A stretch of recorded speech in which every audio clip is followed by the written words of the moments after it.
हर हर महादेव। श्री शिव पुराण कथासार उमा संहिता। श्री कृष्ण की तपस्या तथा शिव पार्वती से वरदान की प्राप्ति। ऋषिगण बोले, हे सूत जी, आपको नमस्कार है। आपने हमें कोटि रुद्र नामक संहिता सुनाई।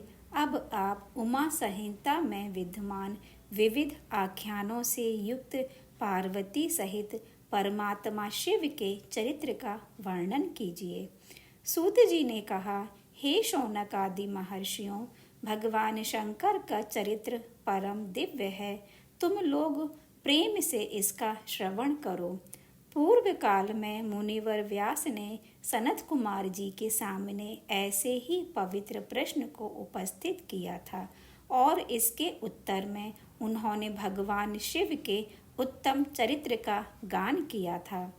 उस समय पुत्र की प्राप्ति के निमित्त श्री कृष्ण के हिमवान पर्वत पर जाकर महर्षि उपमन्यु से मिलने की कथा तथा महर्षि उपमन्यु के द्वारा भगवान शंकर की अतुलित महिमा का वर्णन सुनकर वासुदेव बोले, हे मुनि श्रेष्ठ, वे भगवान सदाशिव मुझे भी जिस प्रकार दर्शन दें तथा मुझ पर कृपा करें, आप मुझे ऐसा उपाय बताएं।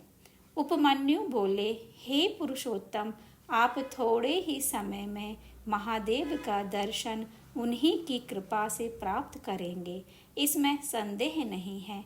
आप 16वें महीने में पार्वती सहित सदाशिव से उत्तम वरदान प्राप्त करेंगे। हे अच्युत, मैं आपको जपनीय मंत्र बताता हूँ। ओम नमः शिवाय। इस दिव्य मंत्र का जप संपूर्ण कामना को प्रदान करने वाला है। सनत कुमार बोले, इस प्रकार महादेव संबंधी कथाओं को कहते हुए उन उपमन्यु के 8 दिन एक मुहूर्त के समान बीत गए। इसके अनंतर 9वां दिन आने पर मुनि उपमन्यु ने श्री कृष्ण को दीक्षा प्रदान की और शिव अथर्वशीष का महामंत्र उन्हें बताया। वे शीघ्र ही एकाग्रचित होकर ऊपर भुजा उठाए पैर के एक अंगूठे पर खड़े होकर तप करने लगे। इसके बाद 16वां महीना आने पर प्रसन्न होकर पार्वती सहित परमेश्वर शंभु ने कृष्ण को दर्शन दिया। श्री कृष्ण ने हाथ जोड़कर शंकर जी को प्रणाम करते हुए शास्त्र विधि से उनकी पूजा की और सिर झुकाकर अनेक विध स्तोत्रों से तथा सहस्र नाम से देवेश्वर की स्तुति की। सनत कुमार जी कहते हैं, श्री कृष्ण का वचन सुनकर भगवान शिव उनसे बोले, वासुदेव, तुमने जो कुछ मनोरथ किया है वह सब पूर्ण होगा। तुम्हें सांब नाम से प्रसिद्ध महान पराक्रमी तथा बलवान पुत्र प्राप्त होगा। एक समय मुनियों ने भयानक संवर्तक प्रलयंकर सूर्य को शाप दिया था, तुम मनुष्य योनि में उत्पन्न होगे, अतः वे संवर्तक सूर्य ही तुम्हारे पुत्र होंगे। इसके सिवा तुम्हें जो जो वस्तु अभीष्ट है वे सभी वस्तुएं तुम प्राप्त करोगे। तदंतर भक्त वत्सला गिरिराज कुमारी शिवा ने प्रसन्न हो उन तपस्वी शिव भक्त महात्मा वासुदेव से कहा, वासुदेव नंदन श्री कृष्ण, मैं तुमसे बहुत संतुष्ट हूँ। तुम मुझसे भी उन मनोवांछित वरों को ग्रहण करो जो भूतल पर दुर्लभ हैं। श्री कृष्ण ने कहा, देवी, यदि आप मुझे वर दे रही हैं तो मैं यह चाहता हूँ कि मेरे मन में कभी किसी के प्रति द्वेष ना हो। मैं सदा द्विजों का पूजन करता रहूं। मेरे माता पिता सदा मुझसे संतुष्ट रहें।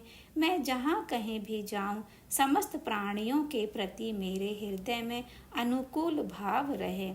सहस्त्रों साधु सन्यासियों एवं अतिथियों को सदा श्रद्धा से अपने घर पर पवित्र भोजन कराऊं। भाई बंधुओं के साथ नित्य मेरा प्रेम बना रहे तथा मैं सदा संतुष्ट रहूं। सनत कुमार जी कहते हैं, श्री कृष्ण का यह वचन सुनकर सनातनी देवी पार्वती बोली, वासुदेव ऐसा ही होगा।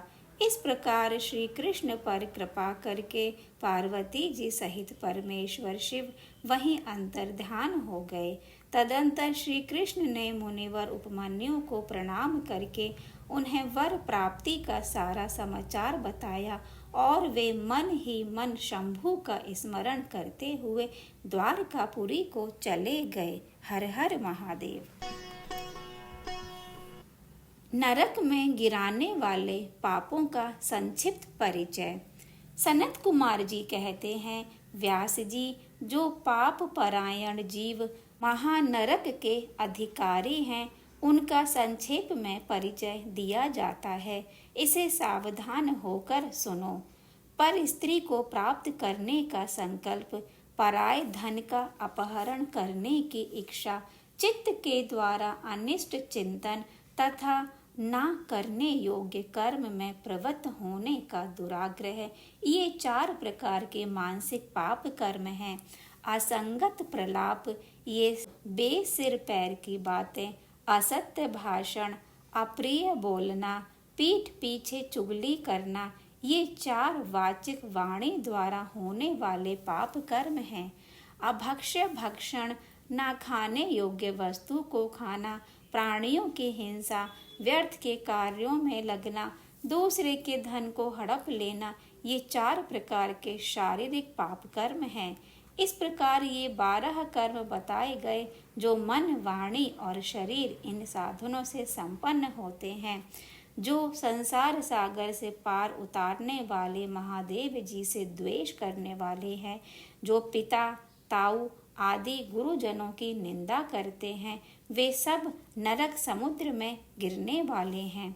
ब्रह्म हत्यारा, मदिरा पीने वाला, स्वर्ण चुराने वाला, गुरु पत्नी गामी, इन 4 से संपर्क रखने वाला, 5वीं श्रेणी का प्राणी, ये सब के सब महापात की कहे गए हैं।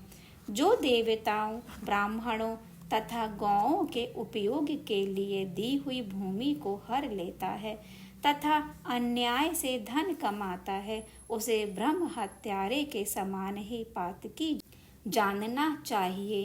पिता और माता को त्याग देना, झूठी गवाही देना, दूसरों से झूठा वादा करना, शिव भक्तों को मांस खिलाना तथा आभक्ष्य वस्तु का भक्षण करना ब्रह्म हत्या के तुल्य कहा गया है।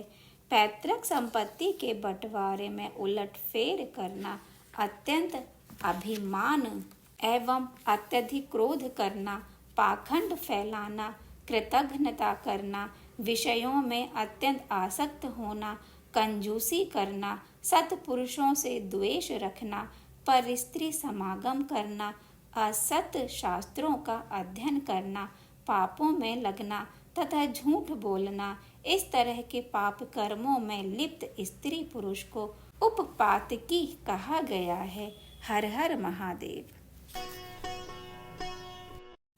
पापियों और पुण्य आत्माओं की यमलोक यात्रा। सनत कुमार कहते हैं, व्यास जी, 4 प्रकार के पापों के कारण विवश होकर समस्त शरीरधारी मनुष्य भय को उत्पन्न करने वाले घोर यमलोक को जाते हैं। ऐसा कोई भी प्राणी नहीं है जो यमलोक ना जाता हो। किए हुए कर्मों का फल कर्ता को अवश्य भोगना पड़ता है, इसका विचार करो। जीवों में जो शुभ कर्म करने वाले सौम्यचित और दयालु हैं, वे मनुष्य यमलोक में सौम्य मार्ग तथा पूर्व द्वार से जाते हैं, किंतु जो पापी पाप कर्म में निरत एवं दान से रहित हैं, वे घोर मार्ग द्वारा दक्षिण द्वार से यमलोक की यात्रा करते हैं। मर्त्य लोक से 86,000 योजन की दूरी पर अनेक रूपों वाला यमलोक स्थित है।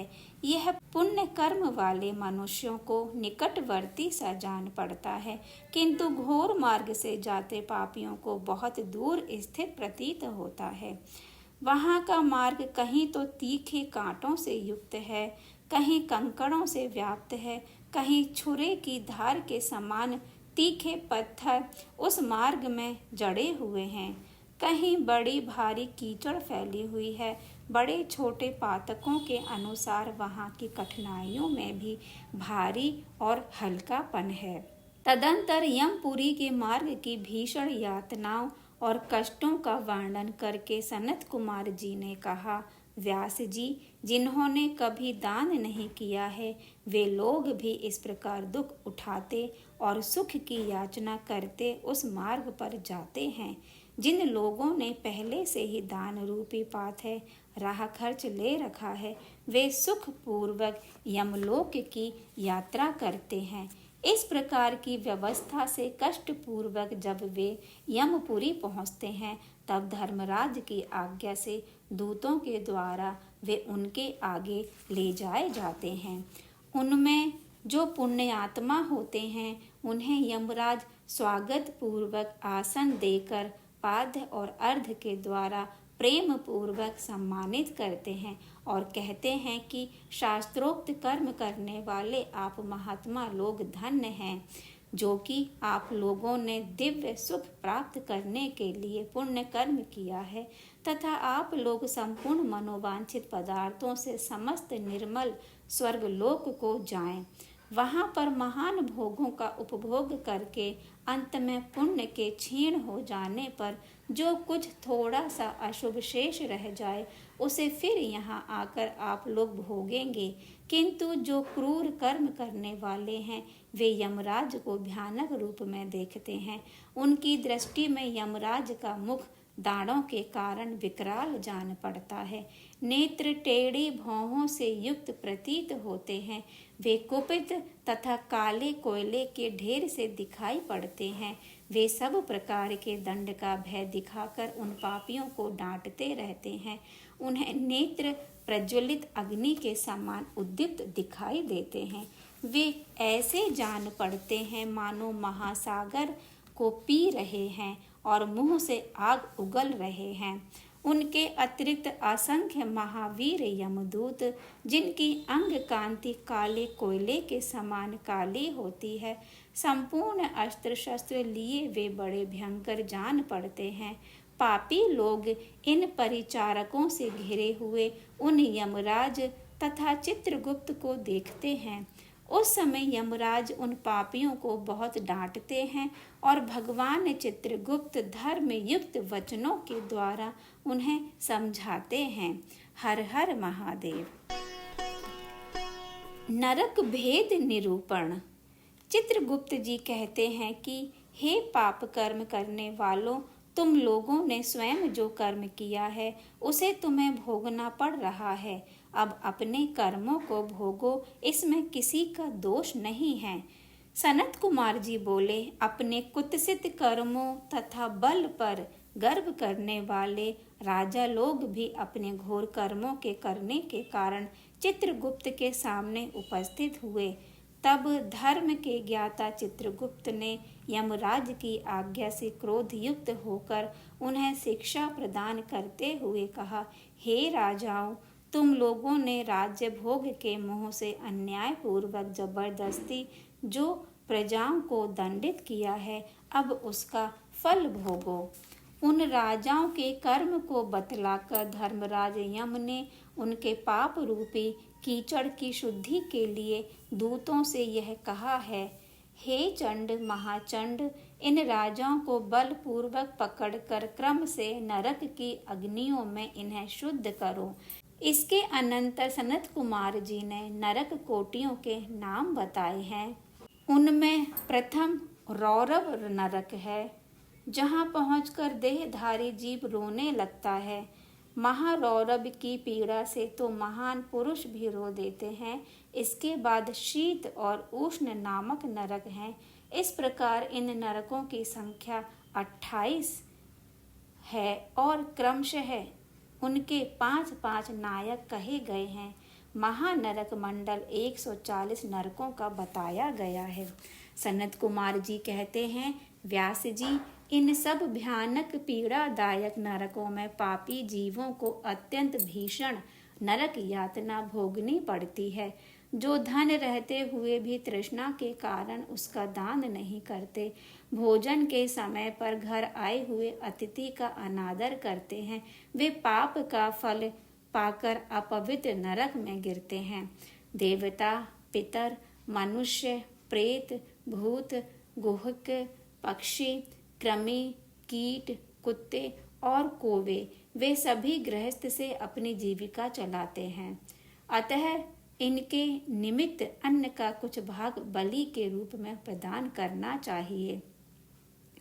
स्वाहाकार, स्वधाकार, वष्टाकार तथा हंतकार, ये धर्ममय धेनु के 4 स्तन हैं। स्वाहाकार नामक स्तन का पान देवता करते हैं, स्वधा का पितर लोग, वष्टकार का दूसरे देवता और भूतेश्वर तथा हंतकार नामक स्तन का सदा मनुष्य गण ही पान करते हैं। जो मानव श्रद्धा पूर्वक इस धर्म में धेनु का सदा ठीक ठीक पालन करता है, वह अग्निहोत्री हो जाता है। जो स्वस्थ रहते हुए भी उनका त्याग कर देता है, वह अंधकार पूर्ण नरक में डूबता है। इसलिए उन सबको बलि भाग देने के पश्चात द्वार पर खड़ा हो क्षण भर अतिथि की प्रतीक्षा करे। यदि कोई भूखे से पीड़ित अतिथि मिल जाए तो उसे अपने भोजन से पहले यथाशक्ति शुभ अन्न का भोजन कराए। जिसके घर से अतिथि निराश होकर लौटता है, उसे वह अपना पाप देकर बदले में उसका पुण्य लेकर चला जाता है। हर हर महादेव। यमलोक के मार्ग में सुविधा प्रदान करने वाले विविध दानों का वर्णन। व्यास जी बोले, हे प्रभु, पाप करने वाले मनुष्य बड़े दुख से युक्त होकर मार्ग में गमन करते हैं।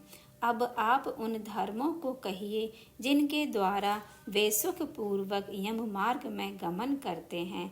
सनत कुमार जी ने कहा, मुने, अपना किया हुआ शुभाशुभ कर्म बिना विचारे विवश होकर भोगना ही पड़ता है। अब मैं उन धर्मों का वर्णन करता हूँ जो सुख देने वाले हैं। इस लोक में जो लोग शुभ कर्म करने वाले शांत चित्त एवं दयालु मनुष्य हैं, वे बड़े सुख के साथ भयानक यम मार्ग में जाते हैं। जो मनुष्य श्रेष्ठ ब्राह्मणों को जूता और खड़ाऊ का दान करते हैं, जो छाता और शिवी का दान करते हैं, शैया और आसन का दान करते हैं, वे यमलोक के मार्ग में विश्राम करते हुए सुखपूर्वक जाते हैं।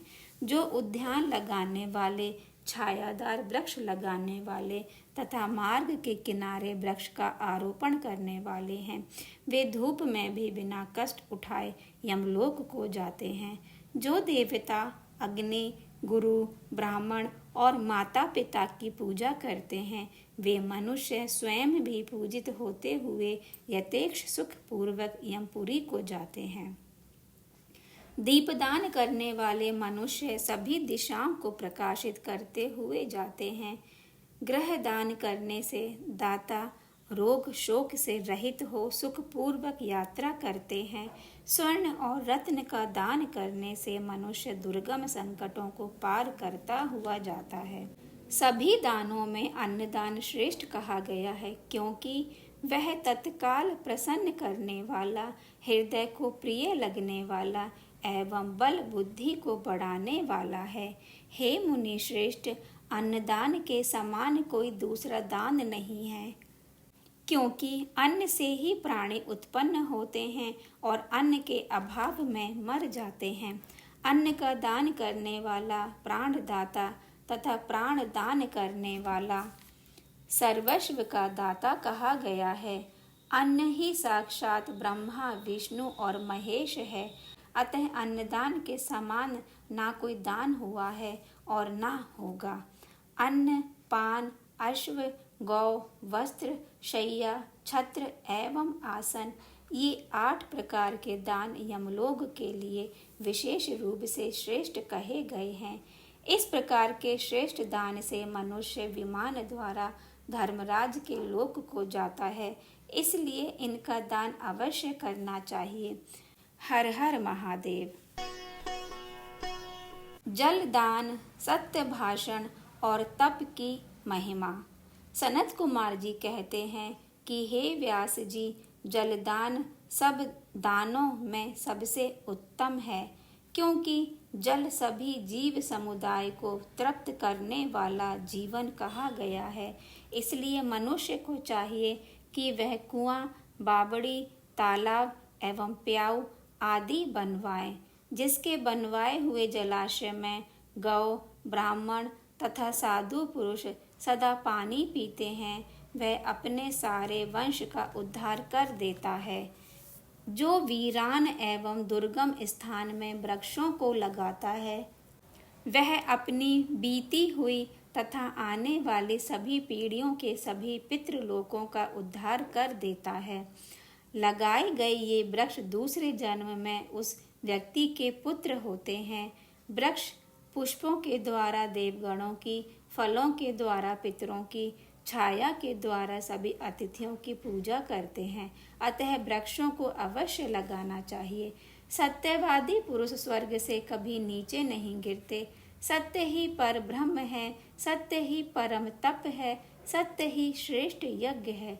सत्य से ही पृथ्वी टिकी हुई है। सत्य को परम धर्म कहा गया है और सत्य को ही पर ब्रह्म परमात्मा कहते हैं। जो मनुष्य अपने लिए, दूसरे के लिए अथवा अपने पुत्रादि के लिए भी झूठ नहीं बोलते, वे ही स्वर्गगामी होते हैं। अतः सदा सत्य बोलना चाहिए। तदंतर तप की बड़ी भारी महिमा बताते हुए सनत कुमार जी ने कहा, मुने, संसार में कोई सुख नहीं है जो तपस्या के बिना सुलभ होता हो। ज्ञान, विज्ञान, आरोग्य, सुंदर रूप, सौभाग्य तथा शाश्वत सुख तप से ही प्राप्त होते हैं। तपस्या से ब्रह्मा बिना परिश्रम के ही संपूर्ण विश्व की सृष्टि करते हैं। तपस्या से ही विष्णु इसका पालन करते हैं। तपस्या के बल से ही रुद्रदेव इसका संहार करते हैं तथा तप के प्रभाव से ही शेष अशेष भूमंडल को धारण करते हैं। हर हर महादेव।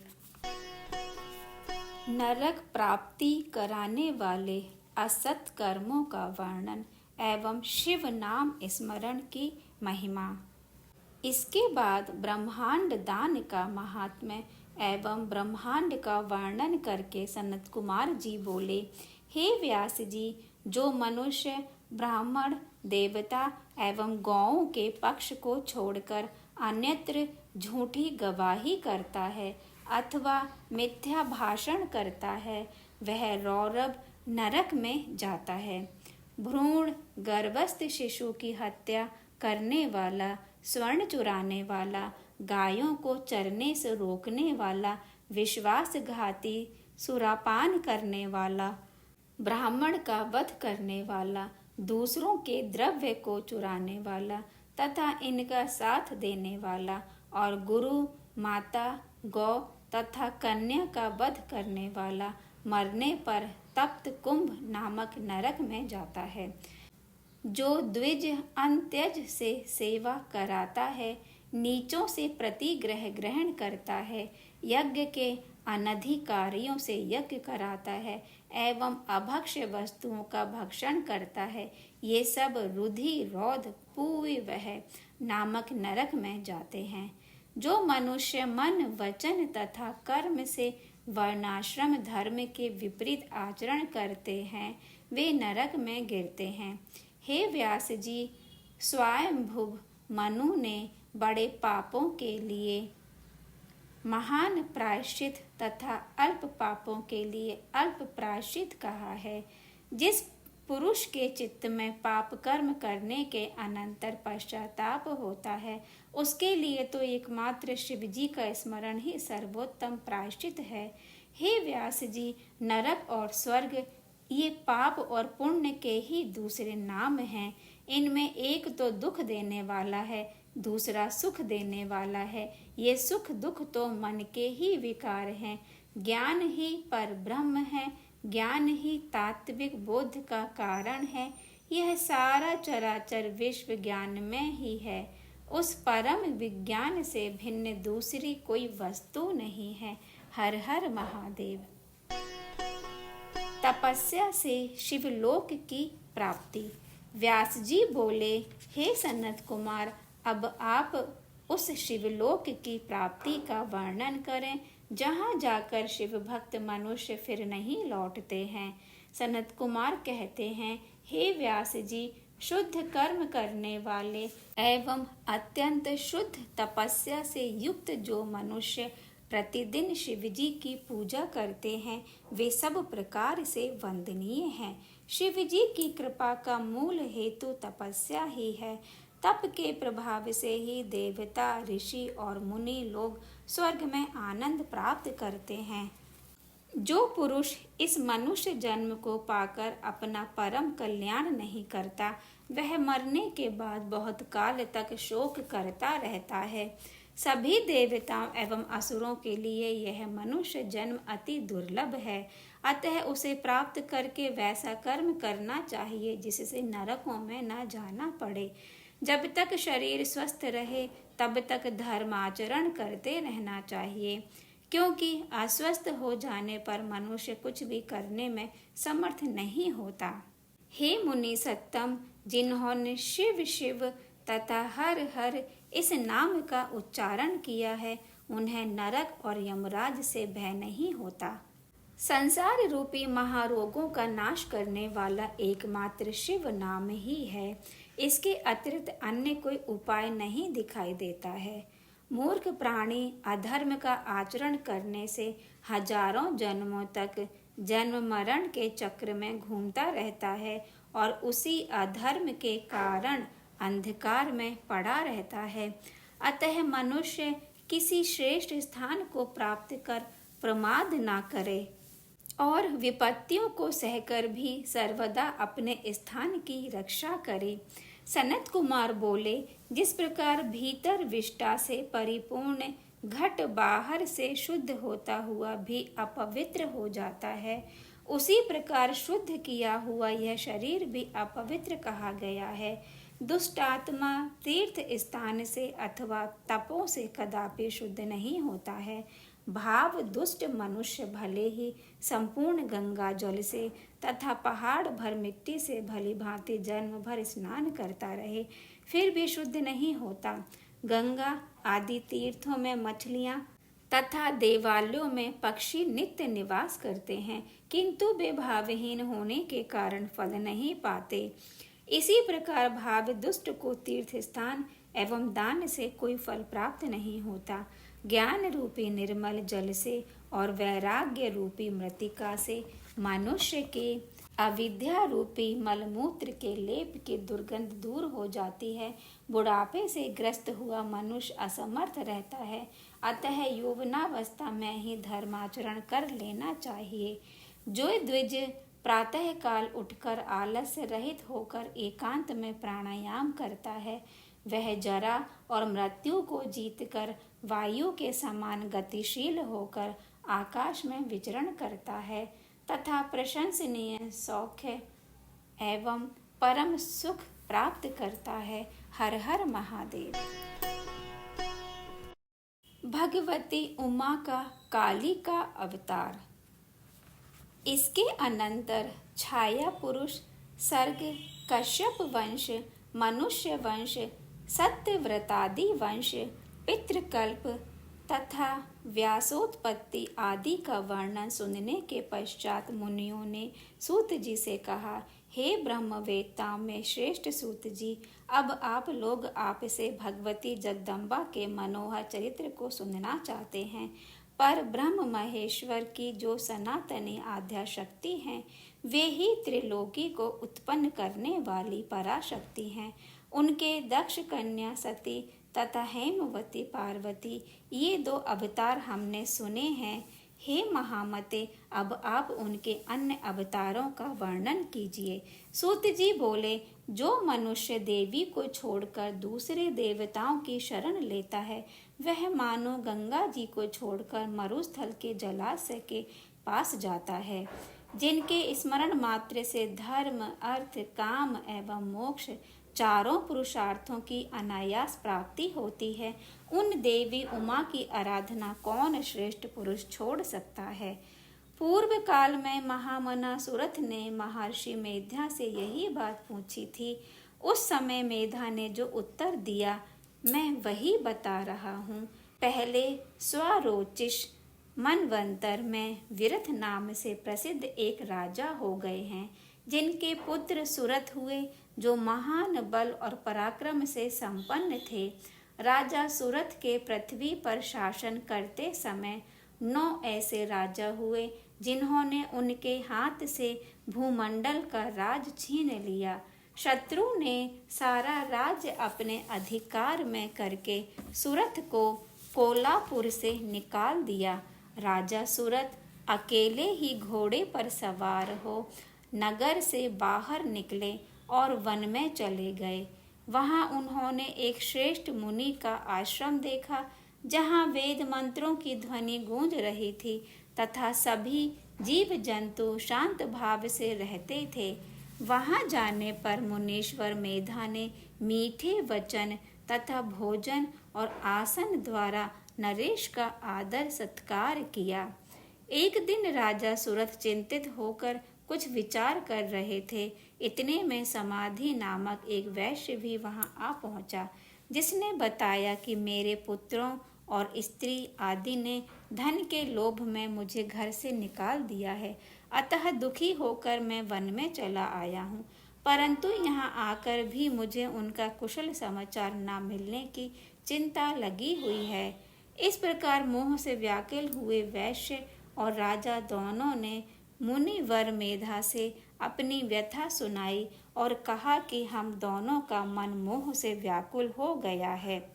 ऋषि बोले, राजन, शक्ति स्वरूपा जगदम्बा सबके मन को खींचकर मोह में डाल देती हैं। हे नृपश्रेष्ठ, जिसके ऊपर जगदम्बा प्रसन्न होती हैं, वही मोह के घेरे को लांघ पाता है।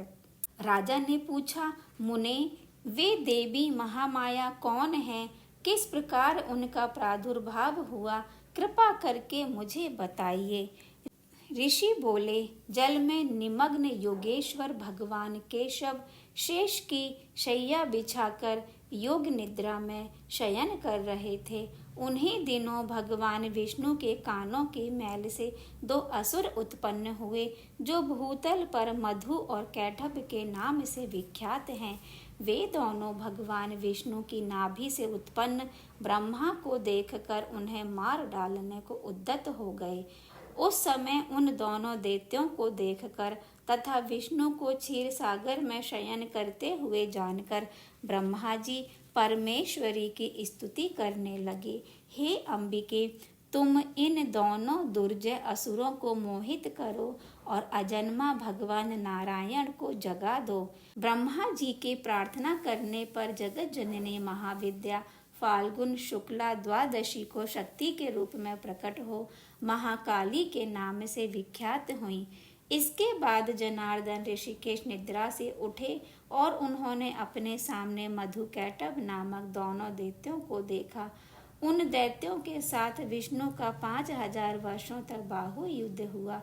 तब महामाया के प्रभाव से मोहित हुए दानवों ने लक्ष्मीपति से कहा, तुम हमसे मनोवांछित वर ग्रहण करो। नारायण बोले, यदि तुम लोग प्रसन्न हो तो मेरे हाथ से मारे जाओ, यही मेरा वर है। ऋषि कहते हैं, उन असुरों ने देखा कि सारी भूमि जल में डूबी हुई है। तब वे केशव से बोले, हम दोनों को ऐसी जगह मारो जहाँ जल से भीगी हुई धरती ना हो। भगवान विष्णु ने अपना परम तेजस्वी चक्र उठाकर उन दोनों दैत्यों को अपनी जांघ पर रखकर उनके सिर काट दिए। हे राजन, इस प्रकार मैंने आपसे कालिका की उत्पत्ति कह दी। अब महालक्ष्मी के प्रादुर्भाव की कथा सुनिए। हर हर महादेव। महालक्ष्मी का अवतरण। देवी उमा निराकार एवं निर्विकार होकर भी देवताओं का दुख दूर करने के लिए युग युग में साकार रूप धारण करके प्रकट होती हैं।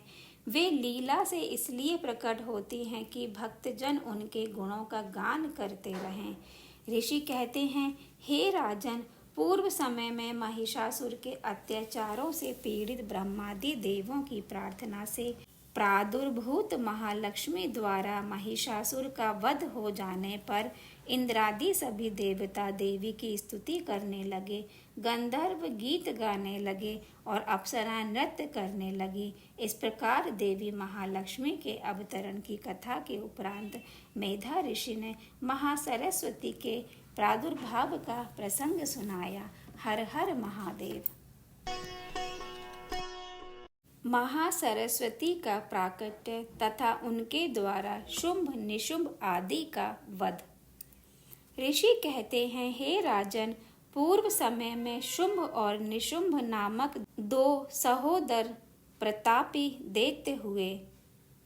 उन दोनों भाइयों ने तीनों लोकों को आक्रांत कर रखा था।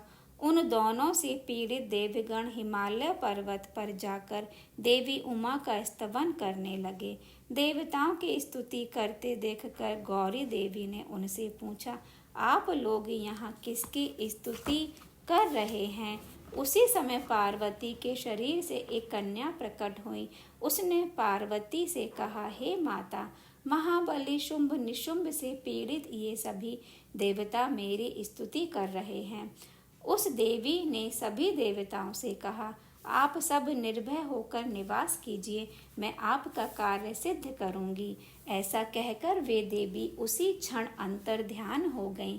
एक दिन शुंभ निशुंभ के चंडमुंड नामक सेवकों ने उन देवी को देखा और उनके मनोहर रूप को देखते ही वे अत्यंत मोहित हो गए। तदंतर उन्होंने जाकर अपने स्वामी से सारा वृतांत सुनाते हुए देवी की अलौकिक सुंदरता का वर्णन किया।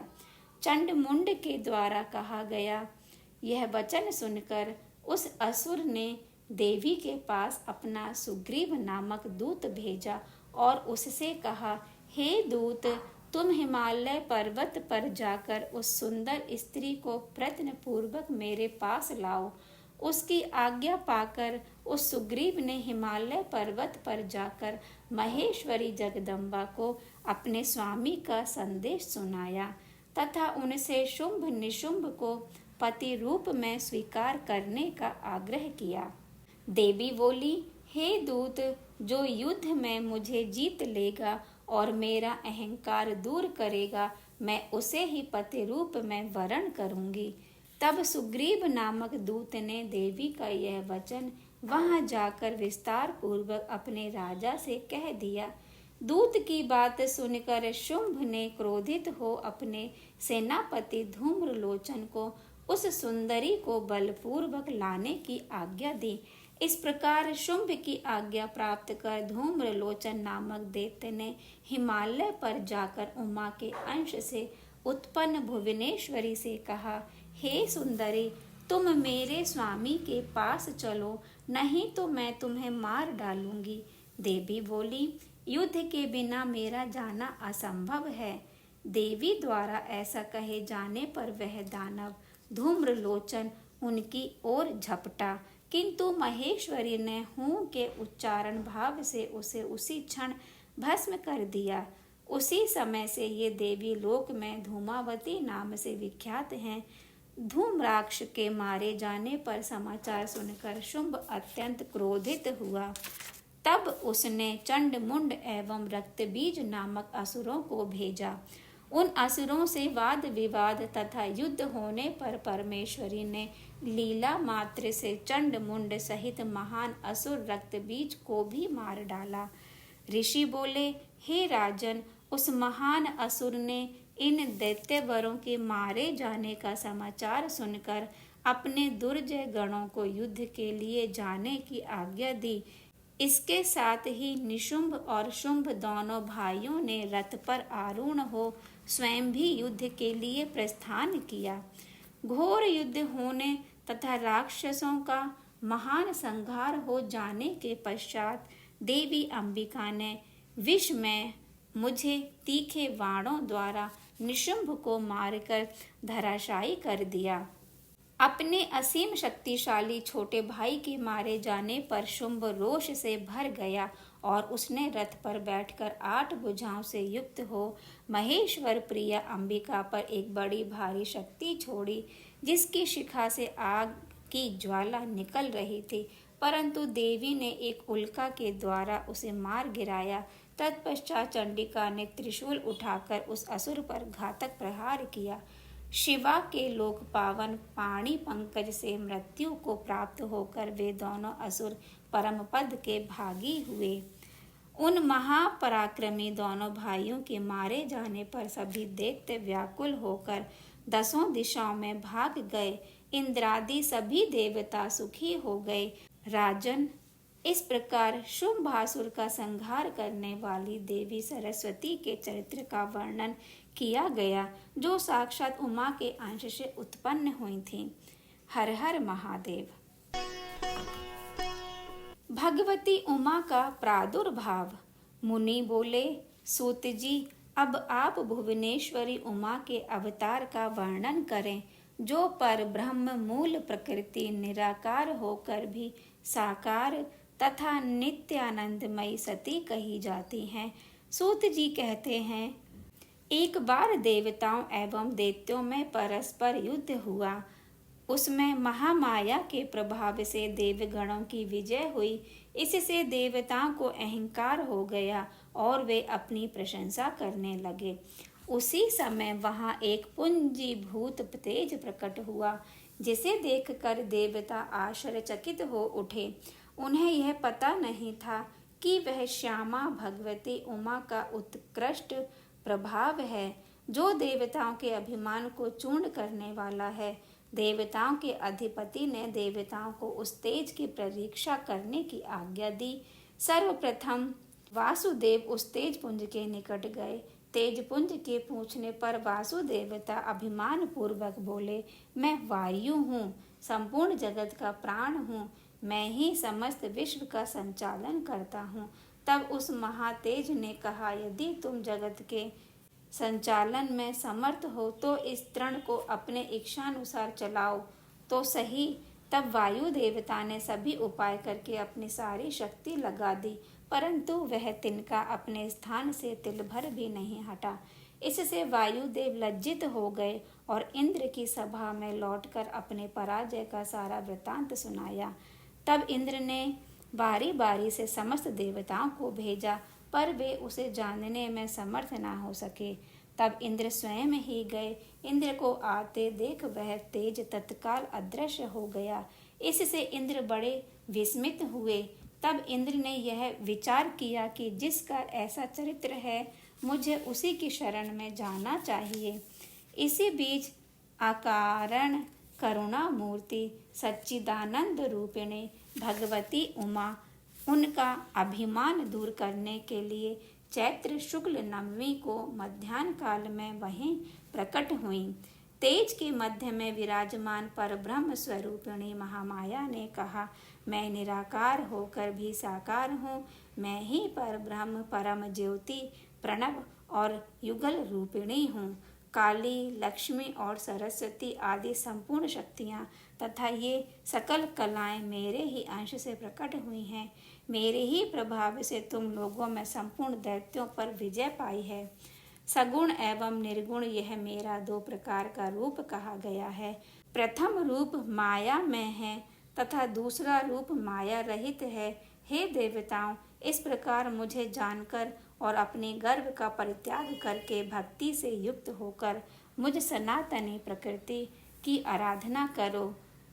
उसी समय से वे देवता अभिमान छोड़कर एकाग्रचित्त हो पूर्व की भांति पार्वती की आराधना करने लगे। इस प्रकार मैंने उमा के प्रादुर्भाव का वर्णन पूर्ण किया। हर हर महादेव। देवी के द्वारा दुर्गमासुर का वध तथा उनके 10 महाविद्या सहित विभिन्न स्वरूपों का प्राकट्य। मुनिगण बोले, महाप्राज्ञ सूत जी, हम सब लोग प्रतिदिन दुर्गा के चरित्र को निरंतर सुनना चाहते हैं, अतः आप भगवती की अद्भुत लीला का वर्णन कीजिए। सूत जी कहते हैं, मुनियों, पूर्व काल में दुर्गम नाम का एक महाबलवान असुर था उसने ब्रह्मा जी के वरदान से चारों वेदों को हस्तगत कर लिया तथा वह पृथ्वी तल पर बहुत उपद्रव करने लगा, जिससे सब लोग दुखी हो गए। उनके महान दुख को देखकर सब देवता महेश्वरी योग माया की शरण में गए। देवगण बोले, हे महामाये, अपनी समस्त प्रजाओं की रक्षा करें एवं अपने क्रोध को दूर करें, अन्यथा सभी लोग नष्ट हो जाएंगे। तदंतर प्रजाओं को दुखी देखकर भगवती के अनंत नेत्रों में करुणा के आंसू छलक आए। वे व्याकुल होकर लगातार 9 दिन और 9 रात रोती रहीं। अपने नेत्रों से हजारों जलधाराएं बहाने लगी। उन धाराओं से सभी लोग तथा समस्त औषधियां तृप्त हो गईं। इस प्रकार ब्राह्मण, देवता और मनुष्यों सहित सभी संतुष्ट हो गए। उस समय समस्त देवता एकत्रित होकर बोले, देवी, अब कृपा करके दुर्गमासुर के द्वारा अपहृत हुए वेद लाकर हमें दीजिए। तब देवी ने तथास्तु कहकर कहा, देवताओं, अपने घर को जाओ, मैं शीघ्र ही वेद लाकर तुम्हें अर्पित करूंगी। इसके अनंतर स्वर्ग, भूलोक तथा अंतरिक्ष में कोलाहल मच गया। उसे सुनकर उस भयानक दैत्य ने चारों ओर से देवपुरी को घेर लिया। फिर तो देवी और दैत्य दोनों में घोर युद्ध आरंभ हो गया। समरांगण में दोनों ओर से तीखे बाणों की वर्षा होने लगी। इसी बीच में देवी के शरीर से सुंदर स्वरूप वाली काली, तारा, छिन्नमस्ता, श्रीविद्या, भुवनेश्वरी, भैरवी, बगला, धूम्रा, श्रीमती, त्रिपुर सुंदरी तथा मातंगी, ये मनोहर रूप वाली 10 महाविद्याएं शस्त्रयुक्त हो प्रकट हो गईं। तत्पश्चात दिव्य मूर्ति वाली असंख्य मातृकाएं प्रकट हुईं। उन मातृगणों के साथ दैत्यों का भयंकर युद्ध आरंभ हुआ। इसके बाद देवी ने त्रिशूल की धार से उस दुर्गम दैत्य को मार डाला। इस प्रकार भगवती ने उस समय दुर्गमासुर नामक दैत्य को मारकर चारों वेद वापस ले देवताओं को दे दिए। तब देवता लोग बोले, अंबिके, हम लोगों के लिए आपने असंख्य नेत्रों से युक्त रूप धारण कर लिया था, इसलिए मुनिजन आपको शताक्षी कहेंगे। अपने शरीर से उत्पन्न हुए शाकों द्वारा आपने समस्त लोकों का भरण पोषण किया है, इसलिए शाकंभरी नाम से आपकी ख्याति होगी। आपने दुर्गम नामक महादैत्य का वध किया है, इसलिए लोग आप कल्याणमयी भगवती को दुर्गा कहेंगे। माता, आप तक मन, वाणी और शरीर की पहुँच होनी कठिन है। सूर्य, चंद्रमा और अग्नि, ये तीनों आपके नेत्र हैं। हम आपके प्रभाव को नहीं जानते। सूर्य, चंद्रमा और अग्नि, ये तीनों आपके नेत्र हैं। हम आपके प्रभाव को नहीं जानते, इसलिए आपकी स्तुति करने में असमर्थ हैं। देवी ने कहा, जैसे पूर्व काल में तुम्हारी रक्षा के लिए मैंने दैत्यों को मारा है, उसी प्रकार आगे भी असुरों का संहार करूंगी। जब मैं भ्रमर का रूप धारण करके अरुण नामक असुर का वध करूंगी, तब संसार के मनुष्य मुझे भ्रामरी कहेंगे। फिर मैं भीम भयंकर रूप धारण करके राक्षसों को खाने लगूंगी। उस समय मेरा भीमा देवी नाम प्रसिद्ध होगा। जब जब पृथ्वी पर असुरों की ओर से बाधा उत्पन्न होगी, तब तब मैं अवतार लेकर प्रजाजनों का कल्याण करूंगी, इसमें संशय नहीं है। हर हर महादेव। देवी के क्रिया योग एवं व्रत उत्सव आदि का वर्णन। सूत जी कहते हैं, व्यास जी के द्वारा पार्वती के अद्वित क्रिया योग को सुनने की जिज्ञासा करने पर सनत कुमार ने कहा, हे द्वैपायन, ज्ञान योग, क्रिया योग तथा भक्ति योग, यह श्री माता की उपासना के 3 मार्ग हैं। मुक्ति का प्रधान कारण योग है और इस योग के ध्येय का उत्तम साधन क्रिया योग है। आश्विन मास के शुक्ल पक्ष में नवरात्र व्रत करना चाहिए। इसके करने पर संपूर्ण कामना सिद्ध हो जाती हैं। इस नवरात्र के प्रभाव का वर्णन करने में ब्रह्मा, महादेव तथा कार्तिकेय भी समर्थ नहीं है। फिर दूसरा कौन समर्थ हो सकता है। यह उमा संहिता परम पुण्यमयी एवं शिव भक्ति को बढ़ाने वाली है। इसमें नाना प्रकार के उपाख्यान हैं। यह कल्याणमयी संहिता भोग तथा मोक्ष को प्रदान करने वाली है। अतः शिवा की भक्ति चाहने वाले पुरुषों को सदा इस परम पुण्यमयी उमा संहिता का श्रवण एवं पाठ करना चाहिए। हर हर महादेव। श्री राधे श्याम।